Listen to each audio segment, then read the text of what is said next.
Hi, my name is Cindy Hetherington, and I'm a PSW and have been for 5 years. And I'm Julie Richards. I've been a PSW for 17 years. I'm Bill Hetherington, a retired paramedic after 47 years. We're here today to discuss what has been going on in long-term care during the pandemic, what you may not be aware of.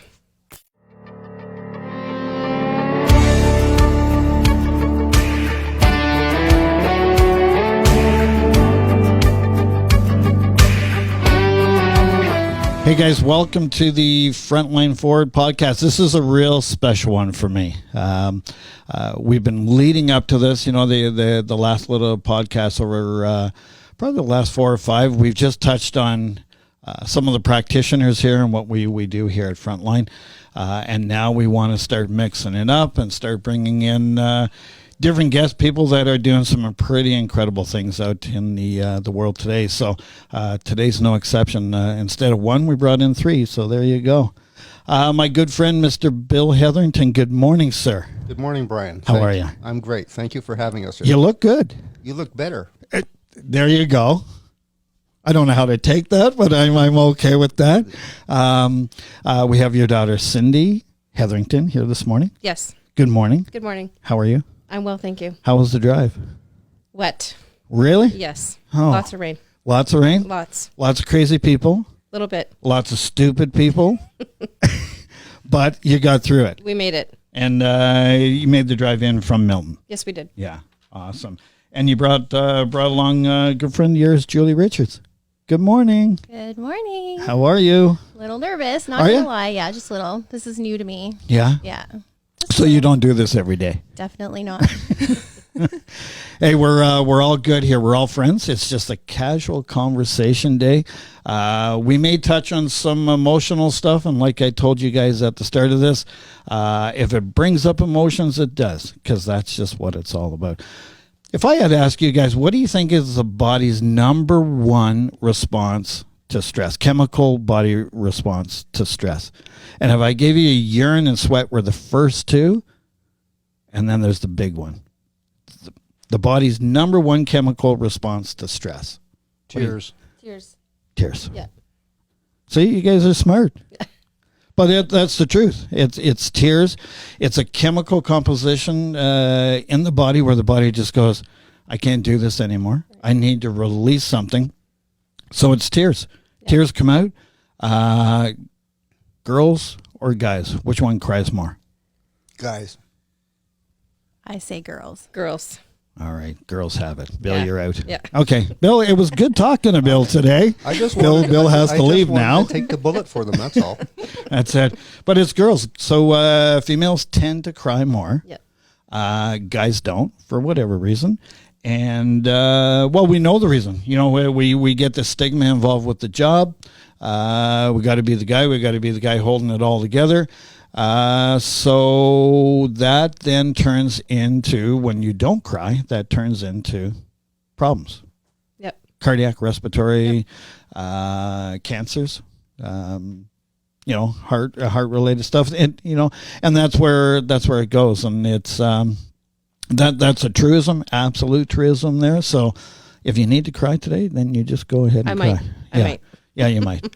Sitting next, I see you're not sitting beside your dad. You're sitting far enough away from him. Yeah.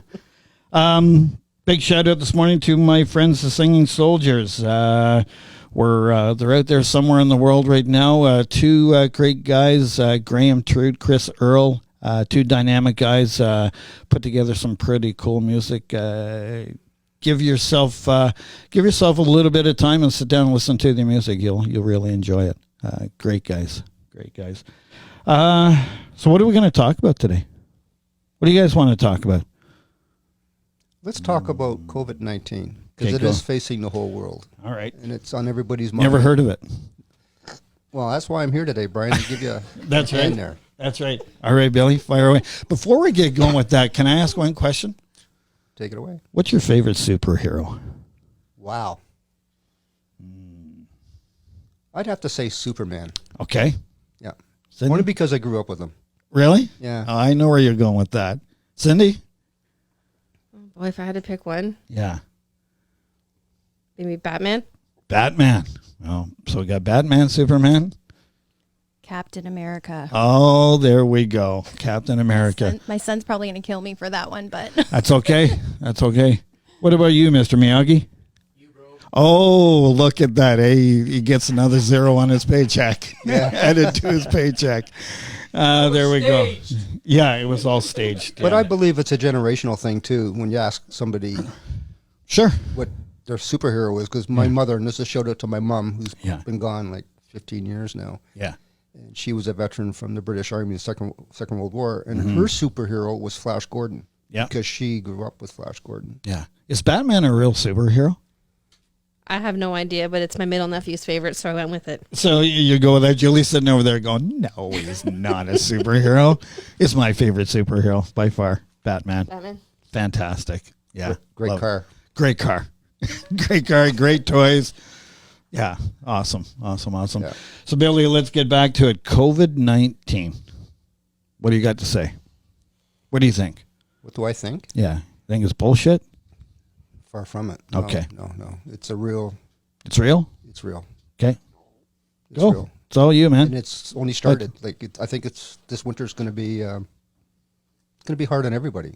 The healthy, the sick, people working at McDonald's to these young ladies here working in long-term care homes. Yeah. And Yep. Yeah. Has it affected you directly, Bill? no, other than I worry about my daughter working in a long-term care home and my fellow colleagues that are on the road now with the EMS all across the province, Yeah. worldwide, I suppose. Yeah.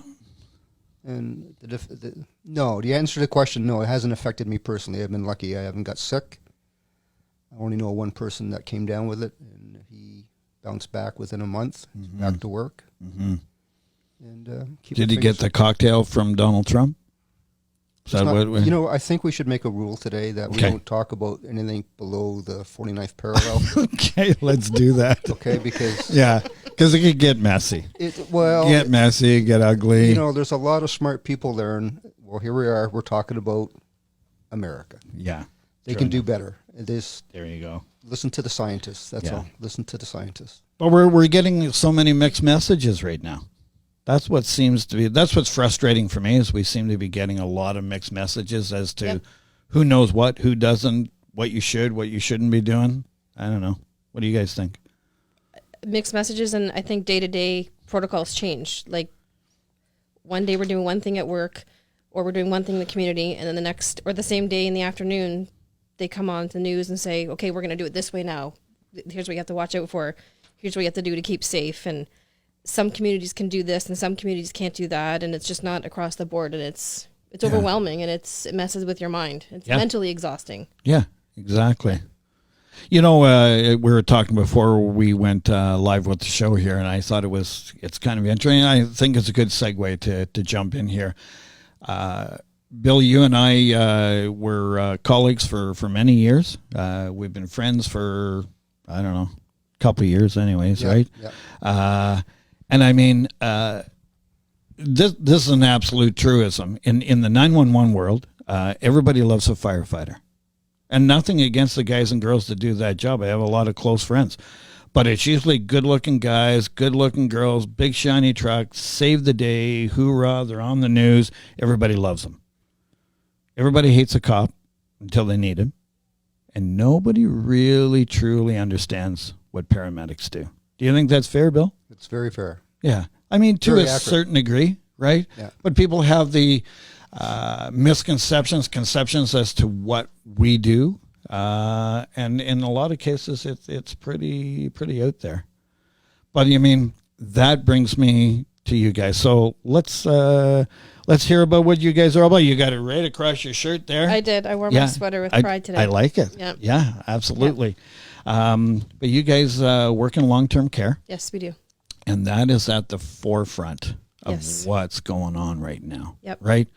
And, again, Cindy, you and I were talking.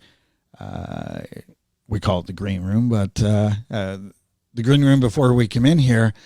And for me, it's frustrating for me.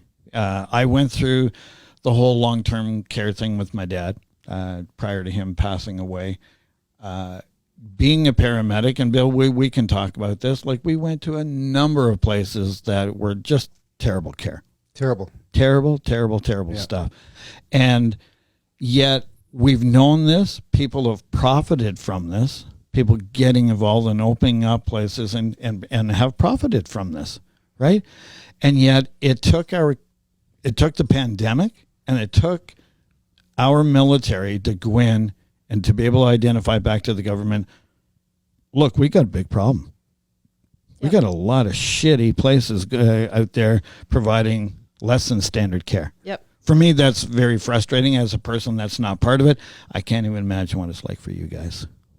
It's frustrating, but it's where we work. We're lucky. We're good, and we haven't had any cases.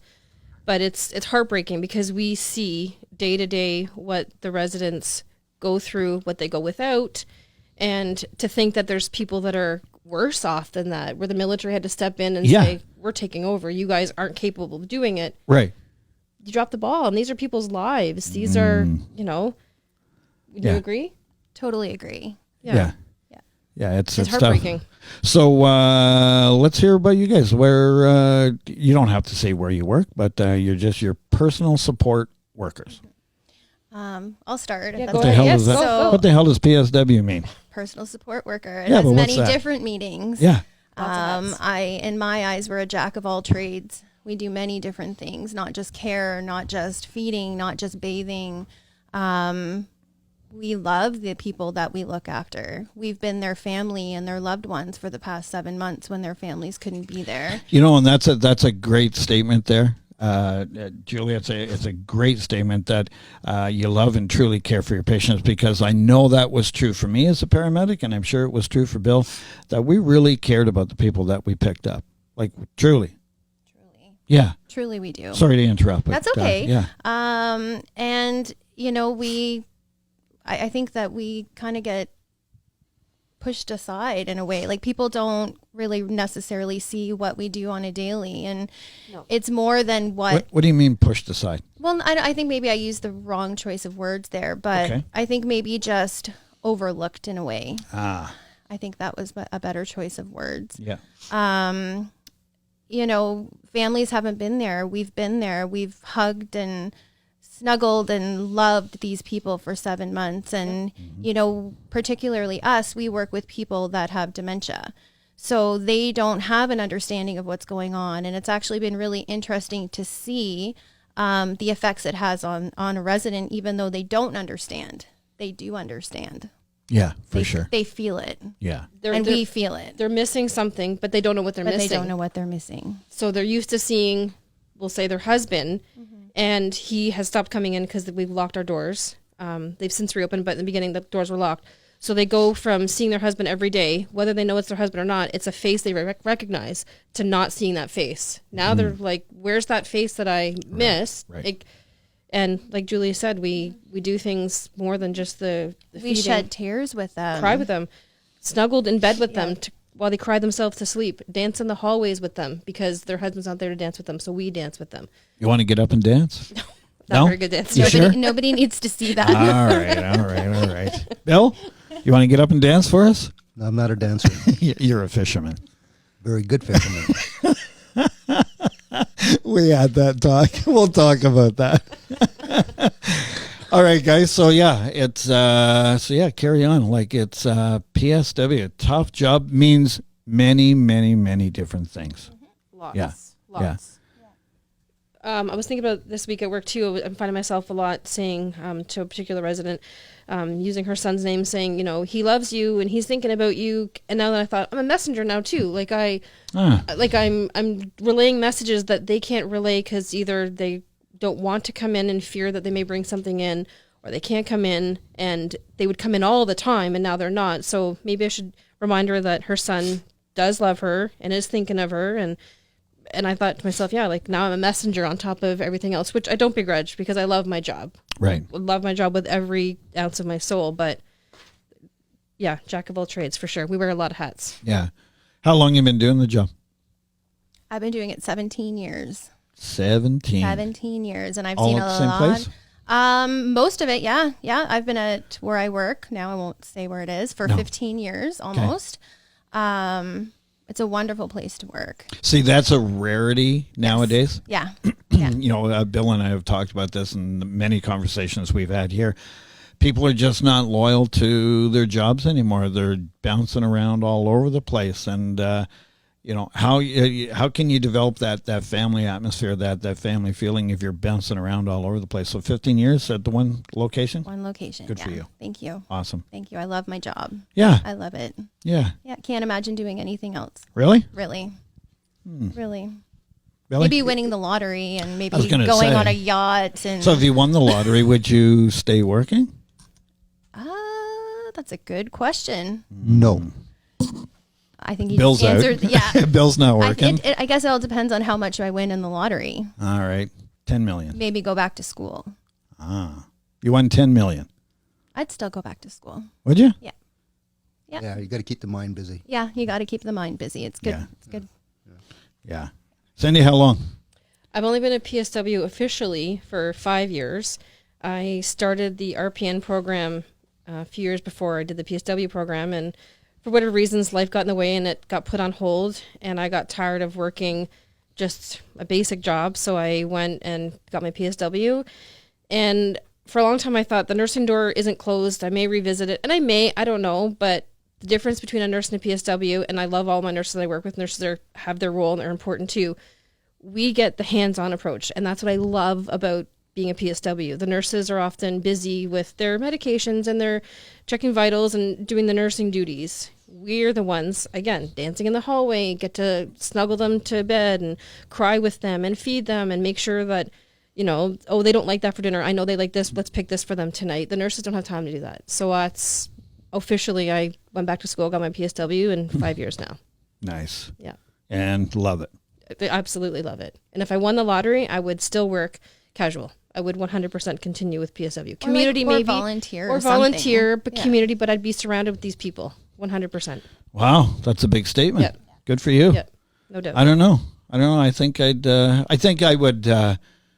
I'd still work to some degree. Something casual, Yeah. very part-time, but Yeah. like keeping the mind busy. But yeah, Enjoy the money for a while and then Yes. go back to work. I mean, there'd be a vacation somewhere in there. Enjoy the money. Get some traveling done. Yeah. Yes. If COVID ever goes away. Yeah. Is it going away? It will go away. We have to Eventually. believe. We have to believe in that. Eventually. What's going to make it go away? Scientists, smart men, smart women. Smart people listening to the scientists. Yes, I believe that. Following public health protocols. Yeah. So you guys closed your doors for a while. Yes. Nobody in, nobody out except you guys, Yep. right? How was that? It was hard. Like, I mean, this might be Scary. emotional for you, but like for you to be that last person that person talks to and the family can't be there, how stressful is that? Can you talk to that? What that was like? Because I'm sure you experienced it. Really hard. Yeah. Really hard. And something that I don't know, I think it's important to share, and I might get emotional. So Yeah. when part of the nursing home and what PSWs have done through COVID and through the pandemic, doors were locked, nobody in or out. That meant funeral home staff too. Nobody in. They couldn't come in. I didn't know that. And I might get emotional, sorry. Do it. Please do it. When the funeral home people come in, and you know this, they come in their black suits with their gurney, and they just command respect from us. And we just stand aside and nod the head. They just come in, they prepare the body, the resident, and then there's what we call a dignity blanket is placed over the body bag. And normally we would line the hallway and as they leave the building. I did this. They I go did out this with the my same dad. door they came in And with dignity. with dignity. And with all of us watching them saying goodbye. Then funeral home doors were locked up and nobody in or out, including funeral home staff. So I was leaving work one night and I saw the funeral home. I saw the car outside and I thought, oh dear. And I saw the funeral home staff outside with their gloves and mask. And I thought, oh man, they can't even come in. That was now a PSW's duty and the nurse to prepare the body. Never had to do that before. So that was our job to do. And I personally didn't do it. I know those that did. They prepare the body. But what got me, and I left that day and I sat in my car and I cried, 11 o'clock at night. The resident, I know who she was. The staff wheeled her to the door. The doors opened, and they wheeled her out. No dignity blanket. No one lining the halls to say goodbye. Nothing. Like a package out the door. And the funeral home, men and women waited outside, and they took her, and they did what they do. And that hit me like a ton of bricks. Like, wow, like we're wearing PPE, and that sucks. And we're running short staff because we've had to pick one facility over another, and that sucks. Families are not seeing their loved ones, are doing window visits and dementias and interfering with all that. They don't know what's going on. And then now this lady was just wheeled out like a package. And I know that sounds awful, but that's what it was. It was awful. And I left, and I sat in my car, and I cried that night. And I thought, oh my God, like this is life. This is, and So why do you think you cried like you did? dignity. She left, and I know who she was. And it just the dignity we didn't get to do. And part of what I love about my job is I do enjoy standing and lining the hallway. And I'm one of the ones that would kind of get emotional, and as they wheel past you, and you just kind of give a little nod. I've also followed the gurneys out to a car and just put my hand and said goodbye, done my part, because that's part of our job. It's part of our soul, and that's why we do our job. So to not be able to do any of that because of COVID, which I take very seriously, but because of this freaking pandemic, that's what some people don't get and don't understand. And that's a PSW. Wow. That's done that. Wow. What do you think of that, Billy? Yeah, it's sad, eh? It's, Yeah. Pardon me. Pandemic. Just give me a minute to get my thoughts. Yeah. I'd categorize these two ladies on the couch here as being superheroes. Absolutely, and this is untold stories, untold heroes, untold. What am I trying to say? Unsung heroes. Unsung heroes. Sorry, yes. And I think society is getting the message. What these people do, the men and women and men in their profession, and just kind of touched a little bit of a nerve in my heart. Sure. Well, it's got to be. When a senior passes away, Yeah. not only did we lose a senior, we lose a little bit of history, their knowledge, their wisdom. Yeah. And I really believe we don't listen to seniors as much as we did. And I'm guilty of that too. When I first started my job, when I put down somebody's birth date on a form, Yeah. it was like 1895, 1898, because I started in 71. So back then they'd be like 74, 75 years old. Yeah. I never spoke to the seniors like I wish I could have back then, just to pick their brains a little bit. And I'm a big history buff of the First World War, the British troops in the First World War. And all the veterans that I encountered, I never spoke to them about what they did, what they saw, how they felt. Right. And I regret that. And I don't think seniors get the respect they deserve. I agree. Pardon me. I think they are now because of COVID. And it's sad that it took a bunch of seniors to be wiped out at a nursing home because of neglect. Yeah. Criminally. I shouldn't say that, I guess, but it's terrible. It's sad. Yeah. And but we, at a paramedic's point of view, we did sit with old people and made them a cup of tea in their apartment or their house, 100%. and they lived by themselves. And all they called at 2 a.m. because they were lonely. Yeah. And we took the time. Like, I don't really want to go to the hospital. Well, can I make you a cup of tea? Can I? Yeah. And we did that. Well, and Ron and I were talking here just the other day, and he told me a story about yourself, that it was a regular elderly gentleman that you guys, I don't know whether I picked him up during my time there, but, you guys have been, and we had those regular people that would call. And what a lot of people, you come out of school and you're full of piss and vinegar and you want to just do all the big calls and this and that. Some of the biggest calls are just sitting and talking to people. Some of the biggest calls that'll impact your life and their life is just holding their hand and having a conversation. And that's where you guys come in, because you guys get to do that all the time. Yeah. And that's special. I take pride in that. Yeah. Yep. Take pride in being a good listener. Take pride in just taking in what they've got to say, because they've got something to say. And I think, to your point, Bill, I think we disagreed, but, Ron told me the story about you guys picking this gentleman up, and he was he walked out to the ambulance and got in, and here's Ron, the young buck paramedic that, excuse me, is going to save the world. And there's a senior paramedic guy that's a little bit seasoned, a little bit in the know. So Ron drives to the hospital, and as you're going along, you asked him to stop at a certain place, a park or whatever. Was it a park, Ron? Spencer Smith Park. And you got out, and you and this gentleman got out of the ambulance, did your little talk a little bit, and then carried on to the hospital. And it wasn't until later when Ron was like, what the hell, what the hell is that all about? Like we're an EMS service, we're this and that.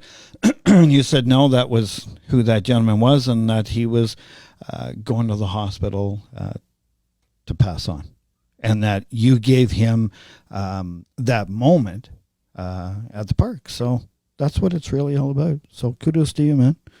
Yeah, absolutely. Thank you, Ron. Yeah. Thank you. So, Julie, have you had to say goodbye to somebody at the nursing home?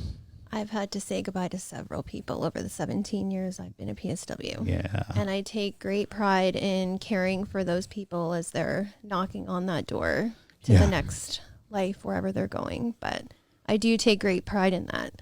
That's a big part of my job. I do, very much. And I take it emotionally, and it does get a little bit easier every time, surprisingly, but that's one of the highlights of my job. I think it's a privilege too. It's 100% a privilege to be at their bedside. Yeah. Yeah. We get to see those people. They've lived a long, long life, and they've got a history, and they've got stories, they've got family, they've got friends, they've got everything, and we're the ones there, their last moments, to make them comfortable and say goodbye.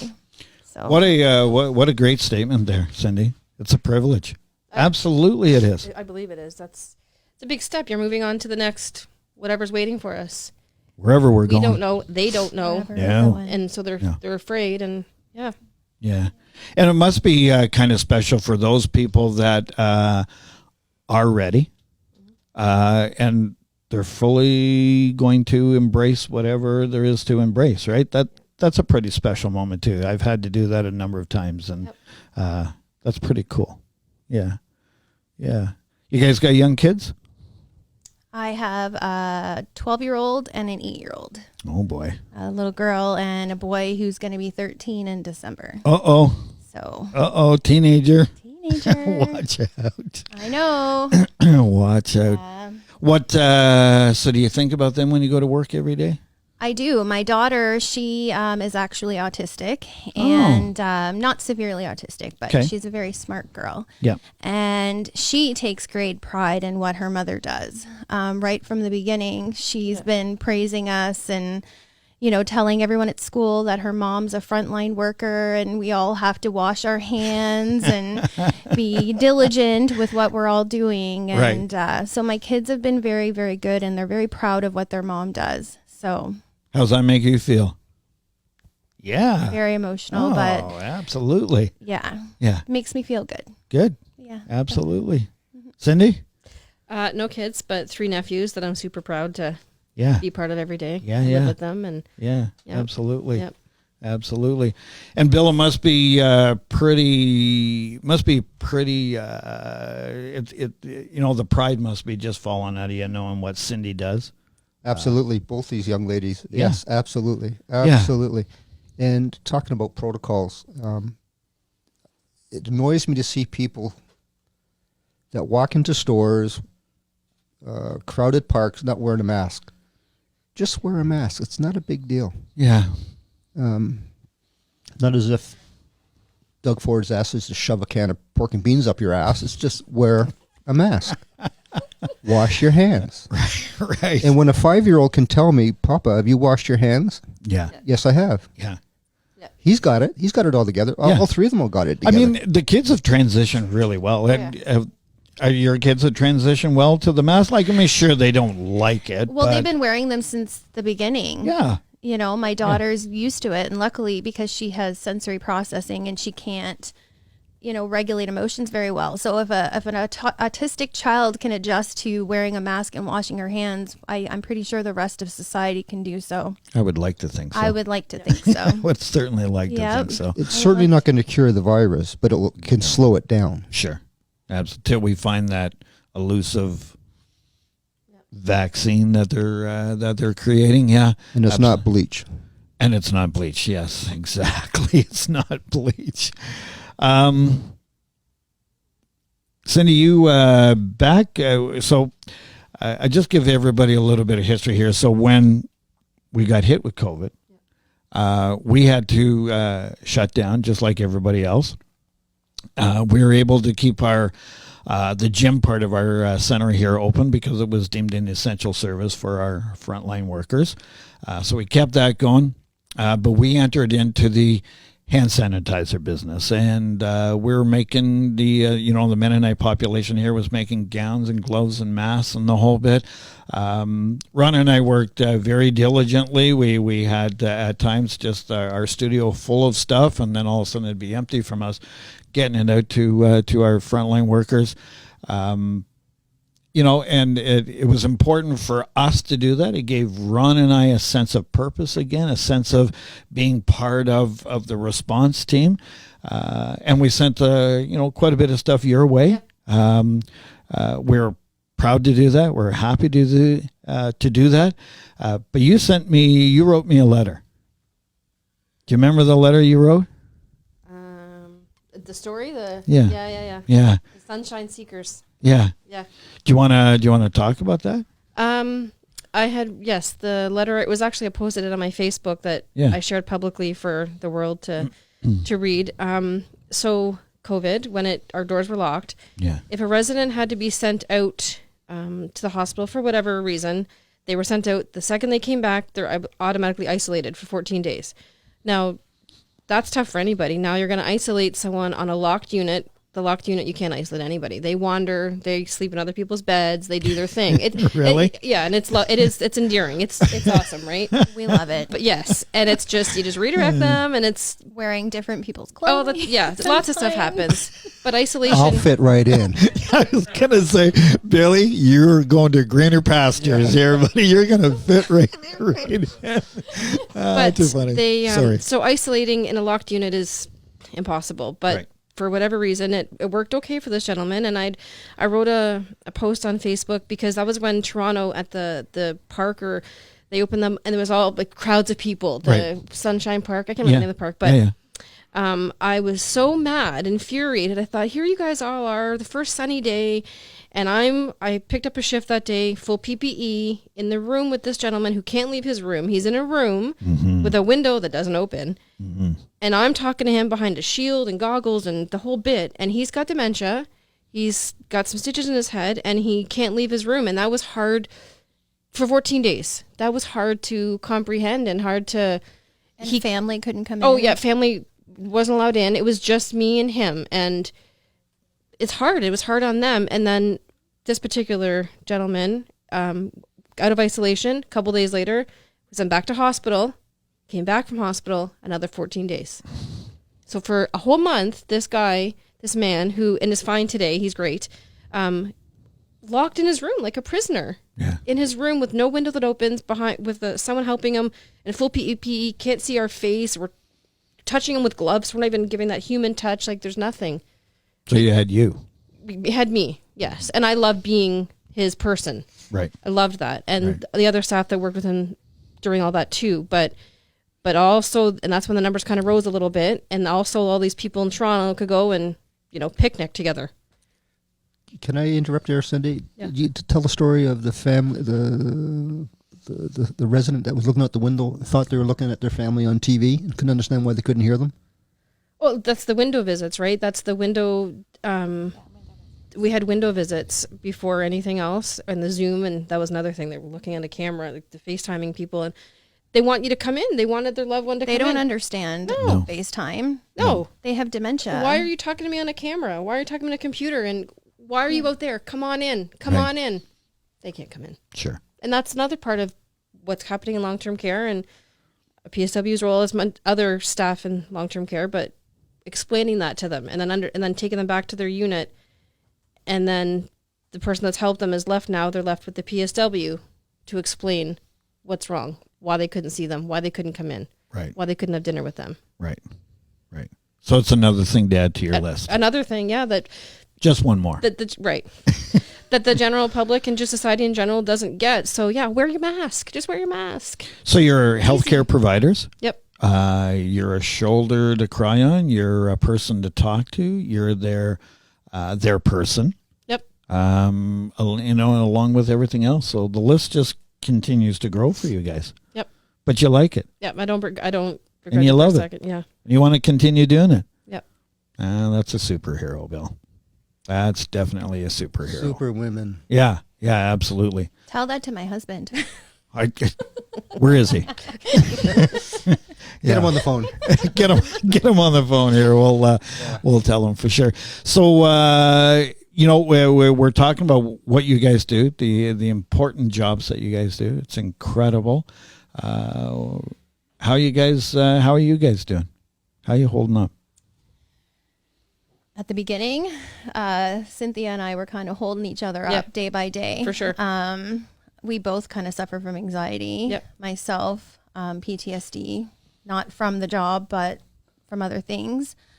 So it's been tough. It's like a roller coaster, up and down. Up and down. At the beginning, we were kind of scared. We're like, it was new to us. And then we see the news and we see the things that are happening in long-term care. And we're like, what if that happens to us? What are Right. we going to do? Right. Yeah. Plus we've got anxiety and we're thinking, how are we going to, keep afloat? How are Yep. we going to keep our heads up and continue to do this? But I mean, the support from coworkers and, we're all going through this together and all of that. It just kind of, we've been better actually. Yep. Like second wave, much better than the first wave. Much better, but we were just talking about this the other day that I feel like some days I'm back in March. Like Right. My head is all all over the place. Right. Like, how am I feeling? Am I sad? Am I tired? It's just kind of everywhere. Yeah. And you don't know. You don't know. So with all that going on, and thank you for being honest and open with that statement. That's tough to do. It's tough to say, but you did, and thank you for sharing. You're very welcome. But so what are you guys doing for you? Amongst all this, what are you guys doing for you? I run 5K 3 times a week. Awesome. It is my therapy. I escape the world. I crank my music. I forget everything. And at the end of it, I feel like $1 million and I feel like I can just face the world and do what I need to do. Do you dance around like nobody's watching? Absolutely. There you go. There you go. I love it. Good for you. Thank you. Yeah, yeah. And yourself? Same thing. I work out every day. Every morning I'm at the gym by 10 o'clock. With the exception of today, but I'll do that tonight. But I work out every day and I run. How come you looked at your dad when you said that? Is he going to go, hey, you haven't been to the gym today? Oh, no, didn't even notice it. No, okay. No. Okay. Yeah, so I'll do that tonight. But running, I've picked up running as well and incorporate that into, and I need that for sure. And I didn't realize how important running was to all aspects of health. Yeah. Everything. It improves your fitness at the gym too. Like it just, Yep. yeah. Yeah.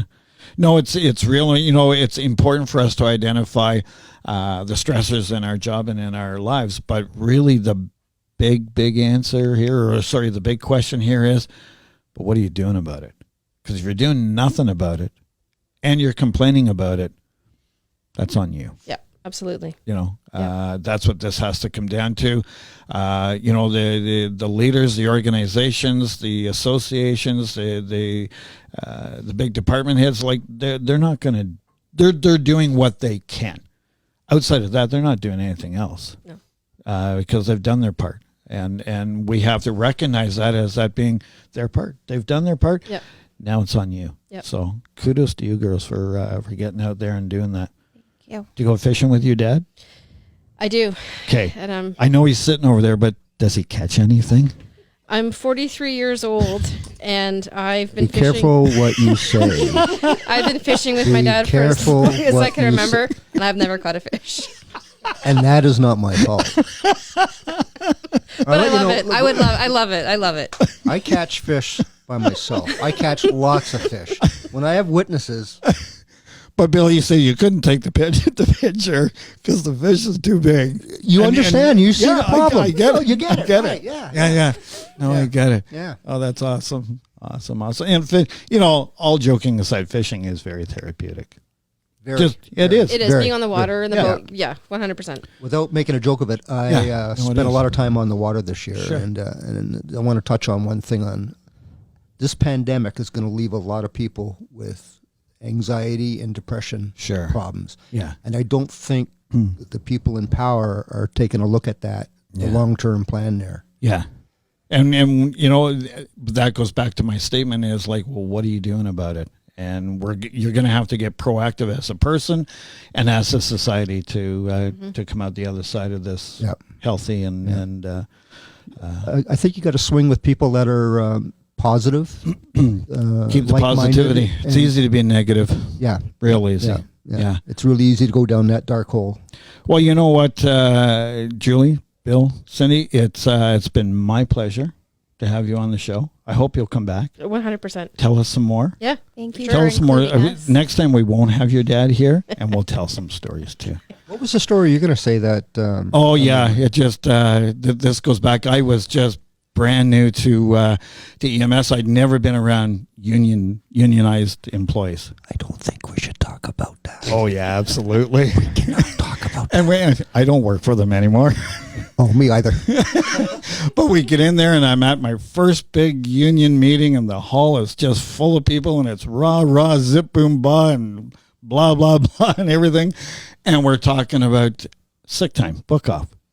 And, the management's got its stands and the union's got its stands, and they're all fighting back and forth. And like I said, I'm brand new. And all of a sudden, you put up your hand. You go, the floor now recognizes Brother Bill Hetherington. Bill stands up and he goes, okay. He goes, we voted on it. It's part of my collective bargaining agreement. I have so many sick days. I'm going to tell you what days I'm going to book off right now. And if you don't like it, well, too fucking bad. And I stood there and went, oh my God, this is the best right here. So that was my first interaction with you, Bill. I don't recall I know that. you don't recall. Maybe it was somebody else, Yeah. but yeah, absolutely. Yeah. Frontline forward here. We're so proud to be working alongside you guys, providing you what we did during the initial startup of the pandemic. We will continue that in providing you gowns and masks and hand sanitizer as needed. Yep. Know that. We're always right here. They loved it. And you know what?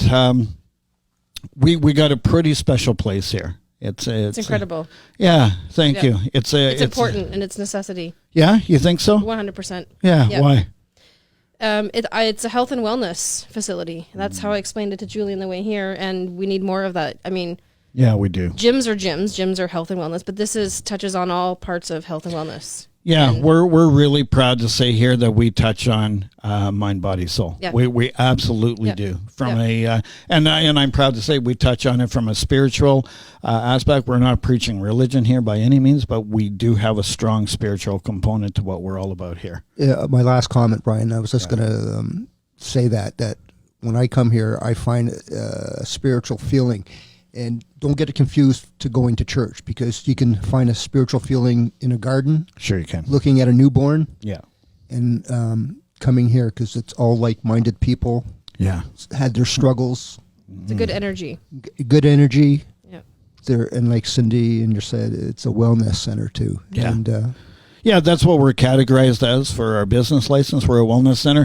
The people that around here say, you know what, it's more just like a community that we're building here. So I think people that are frontline workers, that the type of work that these young ladies are in, healthcare, be it firefighters, police, that is a family on its own. yeah, we are. We're a family, and you know what? I'm going to talk about this in further shows. But we are all on the job. We're willing to pick each other up when we fall on the job for what we're doing. But yet when it falls back on PTSD, OSI, maybe some mental health related issues, we want to push away. And we need to pick we need to be picking them up just like we have if we were on the job. So, and I supporting really them. believe that the winds have changed direction in that now, Brian. It's We have. Yeah. 20 years ago resolved their problems Yeah. We're on our way. a different way. We're getting better. Now we're open about it. Yeah. All right, girls, it was my pleasure having you here. It was a pleasure being here. I hope you enjoyed yourself. Did you get any last comment that you want to get out about PSWs other than your superheroes? We're important and we're needed. Awesome. Yeah. I agree. Yeah. 100%. I couldn't agree with you more. You are important. You are needed. Yeah. Let's recognize what you do. Yes. Continue looking after yourselves. And please come here anytime. You're welcome here to take part in anything that goes on here. Awesome. Thank you. Awesome.